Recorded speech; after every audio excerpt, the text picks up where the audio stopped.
Today we have Jenny Goldfarb, aka Mrs. Goldfarb. She's the CEO of Unreal Deli and is quickly becoming a central player in the plant-based food explosion. Where Beyond Meat and Impossible have largely monopolized the burger landscape, Jenny is the primary player in the plant-based deli sector. Born out of compassion for animals and concern for the environment, Jenny took on a vegan lifestyle several years ago, inspiring her food blog, Count Your Colors, where she cooked up different plant-based recipes every week.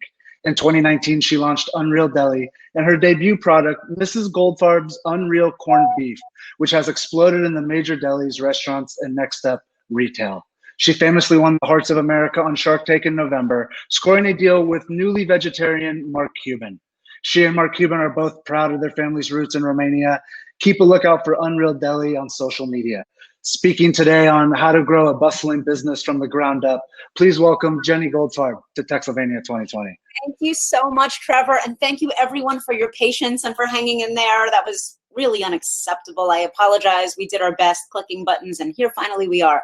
So we'll make it briefer, but we'll get it all in, not to worry. I come from New York City. After Romania, it was New York City, and I know how to do things very fast. So here we go. I started my business when I was pregnant with my third child and was basically a housewife. And now I've created what's becoming like the preeminent plant-based deli meat company. And so I want to share with you some of my notes, how I did this, literally pregnant, sitting in this very chair, to doing what I'm doing now, how I was able to sort of connect these dots and share with you my playbook so you can see that it's not so daunting to be able to build something from the ground up or come up with something. In fact, it's almost a shame to not harness your real creative passion. I realized that for so many years I was living somebody else's dream in working for one company or another before I became a mom. And it's almost a shame to be able to not be true to who you really are. And so as you start to hone in on that vision of what you want to bring into the world, I want to help sort of share with you the roadmap for how to bring just the concept into a real reality and a real functioning business, okay? So it started for me. Now, I love to share my Romanian background, which I proudly shared on Shark Tank, and Mark Cuban himself said, my family too, because that's sort of where it really all began. My great-grandfather came over from Romania to New York City, the Lower East Side of Manhattan, and started working in the deli business. He had very little experience from his days in Romania, but he knew how to cook food. He knew about making cured meats and different kinds of deli products. And so when he came over, his first job, because he didn't even speak English, was to work as a dishwasher. And like the classic, we say, American dream, he became the owner and operator of several New York City delis and cafeterias. Now, my grandfather or father did not take on that role. They were businessmen, but we all knew about what really good deli tasted like, corned beef and pastrami and turkey. And so when I got in my 20s and early 30s, I took on a plant-based diet. And the reason, as Trevor just mentioned, was my love of animals. I don't know if you know what's really going on out there. It's, thanks to Texylvania and all of the technology that exists out there, we're now able to see what happens on everyday farming. And that means more than just, classic factory farm. That's even on organic or friendly kind of farms. Unfortunately, if you ever loved a dog, you'd be very sad to see where most meals come from. And so when my eyes opened to this idea, I went to my very meat and potatoes husband and said, I want to become vegetarian. And he said, I don't think so. I'm not into that. And he said to me, if you can make it just as delicious as the real thing, I'm willing to give it a shot. So I was tasked with this huge project, and I had no culinary background, of cooking things from the produce and grain section. I was so, excited to be able to introduce this kind of new food to my family that I really learned fast on the job. I bought every cookbook that I could find, and I figured it out. And so what I want to share as one of my first tips for how to harness your desires and really contribute something into the world is to figure out what's hurting the world? Where are things really needed in the world? What's lacking that I could possibly contribute? And so for me, I spent a couple of months alone, literally crying at my desk, watching YouTube videos and Facebook feeds and documentaries of what's happening to animal farms before I was even able to figure out how could I then contribute to this? So to really be able to feel some of the pain in the world, to have that empathy, that's like such a huge thing. And when I get on the phone with people that run grocery stores and that have restaurants, and we're talking about big deals and thousands of pounds of our deli meat now, they hear that empathy come across, and that matters in the world of commerce, in the world of souls, in the world of money. This matters, this whole piece here called empathy. So I think this is one thing that really makes a big difference, a game changer when it comes to figuring out what is your passion going to be? How are you going to take something forward? Okay, then I wound up coming up with this recipe for corned beef because I loved corned beef and I wasn't able to eat it for a number of years there. And when I came up with it, a lot of friends and family said, this is, you should try and start a business. But I knew nothing about the food. So I started to just some friends and family. And I had some friends a little bit because I was, how do you think it could be a bit better? This is just a free audience sitting there that wants to help you. And it's exciting when you come to friends and family with something new that you've created. Everyone's into this kind of story, bringing something from the ground up. So it's exciting to see how much people want to participate in helping. So when I asked a number of friends, do you know anyone? And I got this one recommendation. I drove like an hour in the rain to this woman's office and I brought her a sandwich and I said, what do you think? And she took a bite and she said, it's quite good. And I said, yeah, I don't know what to do next. Do you have any advice? And she said to me, well, we have this tiny kitchen right here. You can rent it for $25 an hour. $25 an hour, I'm in commerce. I was so excited. So I went home and I bought all the ingredients and I had to learn about working in a commercial kitchen. And I was cooking it myself. I was cleaning the dishes myself. And then in the days that I wasn't making it, I was going home and I was calling up local delicatessens here in Los Angeles. And I was saying, hey, I know you've been serving meat for 100 years, but I've got a new product and I think it's really will you taste a sample? And 9 times out of 10, folks said, sure, I'll taste the sample. So this comes to the next point, which is know every part of the business. I'm very pleased to say that these days I don't have to get my hands dirty in beet juice in order to make my corned beef because we have a legitimate commercial kitchen that makes it for me, known as a co-packer or food manufacturer. But the point is that in the early days, I was the one peeling those beets and I was the one washing those dishes. And so if it is about, doing the actual technology or knowing all the parts of the business, even if you're not so deep in the tech, to be able to have whatever understanding you can so that when someone else is doing it for you, you know, what does it take? What should it cost? How many hours should it take to do such a thing? Okay, so I was making it all myself, shopping it around town, and then people started liking it. And I wound up, so this is another thing. Although when I started this business, I thought, I want to have this in Subway. I don't know if you guys have Subway in Romania, but I want to have this, in the largest chains in every grocery store. You dream, right? But the most important thing is to start off in your very little local spot. So whatever you're developing, whatever's coming to you, to try and sell the place on your corner before you, and maybe this is obvious, but it's easy to get carried away by the dream and email the CEO of Subway, but don't do that on day one or whatever the equivalent is of whatever industry you're in. So I reached out to some local delis and I just cold called, and I was very warmly received by them. And so I went in just with a sandwich, and I sort of thought that I might be able to sell them while I was sitting in front of them because I'm a nice girl and I thought I could do that. But the real question was this thing going to sell itself when I wasn't there? And thank the heavens, it did.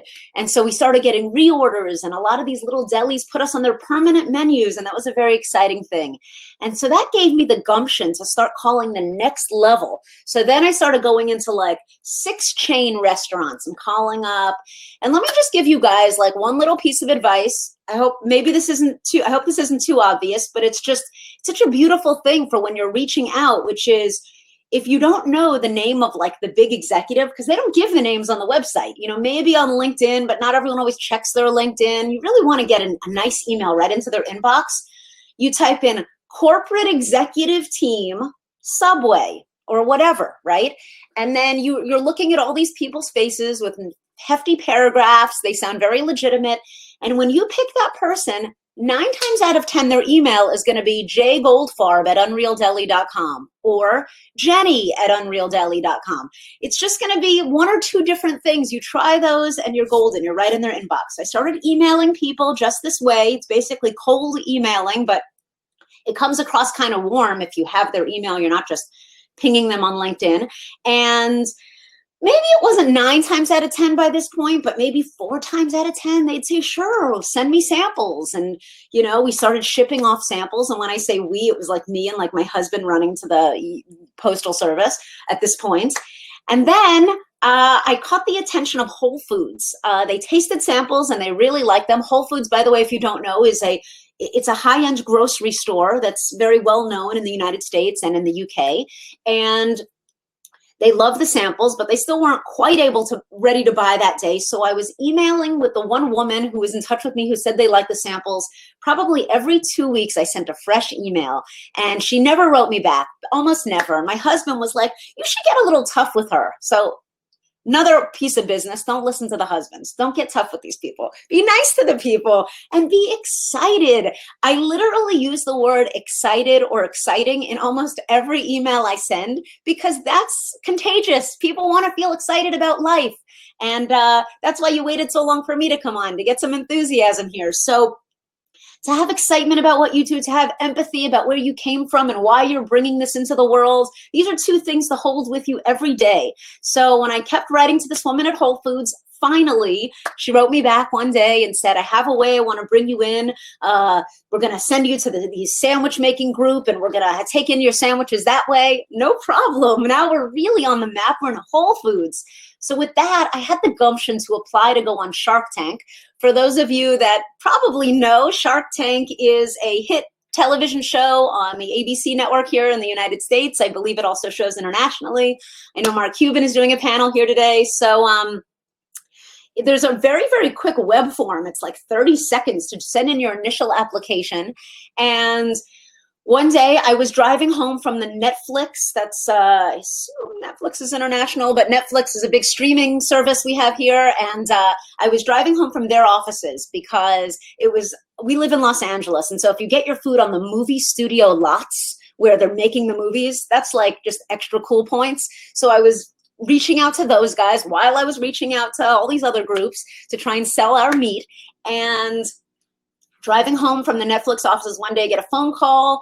I'm a producer from Shark Tank. We want you to send in all your stuff. There were a lot of hefty applications, but sent it all in. Got an air date. It was just a year ago that we filmed. It was September 16th, 2019. And I gotta tell you, people say to me like, how did you do what you did? And if you want to Google it, you'll see it was actually very smooth. And I like to say that when you come with that empathy and that enthusiasm, gates that would otherwise seem like huge, impossible doors that you need the biggest keys to open, just fly open. So I went on to the show. I was asking for $100,000 for 10% of my business. And what happens like 8 or 9 times out of 10, if you even get a deal, is you wind up giving up like 30% for that same 100,000. So what happened here? I gave up 20% for 250,000. Mark Cuban knew what he wanted and he went after it and he made me an offer I couldn't refuse. And so that was that. It's been a total delight working with him. He's got an incredible team under him. We email once a week. That's brilliant. And then we started getting into more and more restaurants, and that became like the real thing of the business. And so what wound up coming next, of course, was COVID. And when we were so heavy with our restaurant sales, when COVID hit, we took a huge nosedive in our sales. And so what we wound up having to do, like any good entrepreneur, is we had to pivot. And how did we have to pivot? For our marketplace, we had to meet the customer in retail. And it took several months to finally develop, but I would love to share. So this is our original corned beef. This is the package. It's not filled up with meat right now, but that's the package.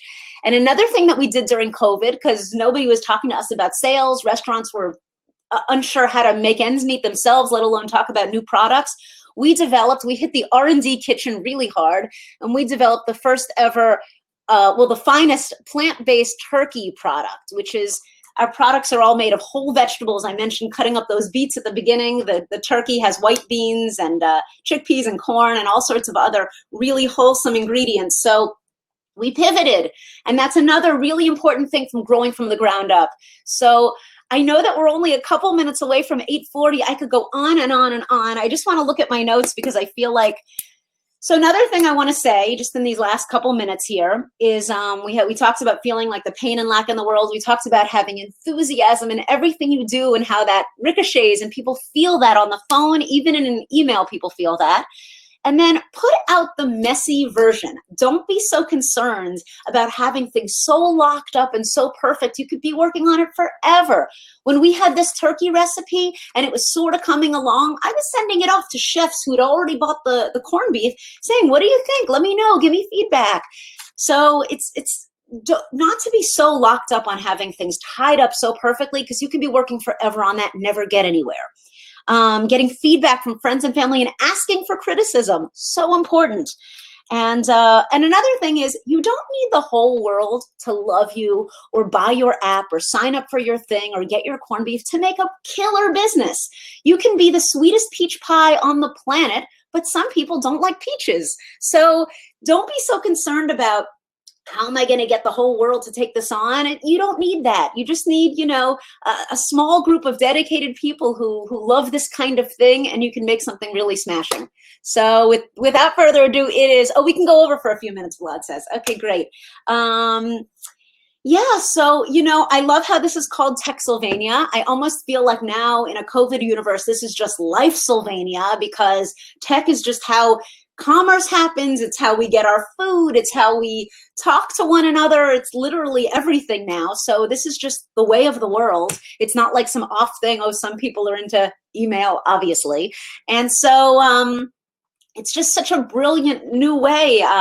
We remind ourselves and our family of like some of the good things that have come from COVID. And so being like immersed in all this technology, I think is just an amazing thing. I had a telemedicine doctor appointment yesterday that never would have happened before. That industry was so far gone from wanting to re-up. And so now it's like everyone's just having to come to terms, and it's just such a brilliant thing because you can do things just at God's speed. Yesterday I was sitting with my COO, and maybe I'll just make a quick mention now that we have a couple minutes to go over.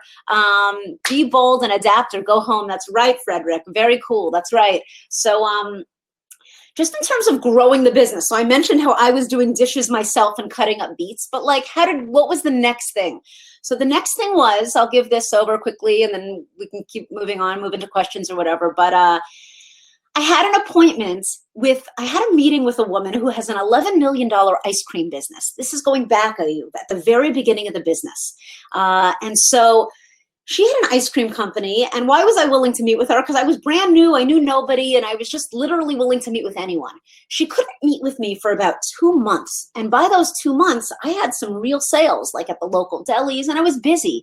And I said to myself, maybe I don't need to meet with this ice cream lady because I'm making vegan corned beef. What does this have to do with that?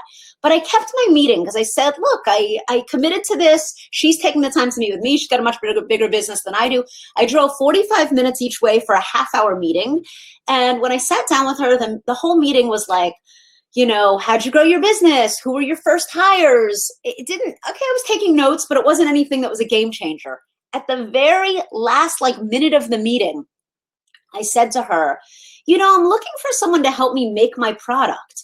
I said to her, it's a meat item in the sense that we call it meat, but it's actually, because it's not real meat, it's made more like a bakery item because you're combining wet and dry ingredients and you're baking it like any other baked item. The woman said to me, the woman who makes my ice cream sandwiches could be perfect for making your product. She introduced me. That woman lived, her office, her big facility was 10 minutes from my house. I walked into this 8,000 square foot bakery, and it's been the most wonderful relationship ever since. So another point here is, even if you think there may be someone, they can't help you, you don't know how maybe you could help, meet with people, get together. You may be able to give them an idea. 2 years later, they're able to capitalize on it. You don't know what leads to what. take chances, connect with people. When I had the opportunity even to give this, I said, yeah, let's do it. I'll get up early and put eyeliner on at 7:45 in the morning, which I never do, just for Texylvania, because you don't know what comes of things, how I could maybe help influence you, how someone could connect me and we start importing our product into Romania, which, by the way, I'm very excited and happy to do. We're now importing to South Africa and Israel and Saudi Arabia very soon, Saudi Arabia. And so sky's the limit for where our products can go. It's 8:43. I'll just give a very quick kind of wrap up. So we started getting our products made at this facility. And then that woman that I mentioned who had that commercial kitchen, that, thank you, Maria, loves my excitement. That's the whole thing. It's the excitement. What's next for Unreal Deli? So let me tell you. We have these 2 retail pouches that we're hoping to get all over the country and the world. We want to be able to revolutionize sandwiches. We want people to be able to eat their vegetables as though they're eating a salad, but feel like they're eating the most satisfying deli sandwich. And so international pursuits, taking over the grocery industry, changing the paradigm as far as like what's normal food, what's family food, what's kid-friendly food, and knowing that we don't have to rely on hurting innocent animals to make delicious food. Here we are, Trevor. How did we do packing all that in? It was great. Thank you so much. So we appreciate you taking the time out of your schedule to talk with us today. Questions. Yeah, are you ready to do some questions? Mm-hmm. Okay, do we have, okay, well, yeah, Vlad asked, will we have Unreal Deli at Texylvania 2021? Yes, it's coming. and you're gonna come to Cluj next year. I love the sound of it. All right, remember I had that baby, I still have that baby, so. Yeah, but you know, babies are safe in Romania too. Okay. Babies are safe in Romania too. No, I would love it. Well, that's awesome. So Maria says, yes, please. We will travel to buy it then. She's going to come up from Bulgaria to Romania to try some of the Unreal Deli. I have a quick question for you. What, I might have missed it, so I apologize, but what supermarkets is it in the United States, located in the United States? I'm new to the grocery world, and it's only a couple of little stores here that already have it on shelves. I have paperwork from like a 350 chain store called Sprouts, a store called Giant Foods, which is in the Mid-Atlantic, 200 stores. We're gonna take over. It's just a matter of a lot of these stores are like, great, once we say yes, it's like 5 months of onboarding process. Like, okay, we'll do what we're gonna do, but yeah. Well, I was gonna say, I'm in Cincinnati, Ohio at the moment, and I'm gonna have to write a letter to Kroger and ask why can I not purchase Unreal Deli at my local Kroger store. There seems to be 500,000 products in here, and I can't get this one. Seems ridiculous. Actually, we're going to be in Ralph's, which is the Southern California under the Kroger. Awesome. Awesome. As soon as we start kicking butt here, we'll be in Cincinnati before long. Good, but I'll still write a complaint for you because I'll let them know I'd like to purchase it and can't. So, very nice. So do we have any other questions from the chat? Oh, good. I will give them a minute to type because it's a little faster to talk than type. So you said you're coming to us from Los Angeles. Yes, sunny. That's awesome. That's awesome. I went to college in Los Angeles a long time ago. Awesome. Yeah, it was a good place. So great. Is the conference going on? The conference is going great, and we thank you so much for hanging with us at the beginning. We got through those technical details and okay. Cool. Well, I don't know how much time you have. I don't want to intrude on your time. I have until the hour, but if folks don't have questions, we can wrap it, and I can just let you know I appreciate so much this opportunity, and if anyone wants to reach out and email me, I'm totally fine with that. And absolutely. I consider this is part of the karmic repercussions in the world. I would love to be a resource to anyone at the conference if anything else comes up. Well, cool. Yeah, thank you so much for joining, Jenny. We really appreciate it. And I'll write you a note too and say hello, and hope to see Unreal Deli at my local Kroger. I'm really going to write that letter. Thank you so much for joining us, Jenny. It's Jenny from Unreal Deli. Yay. Thank you. Thanks, guys.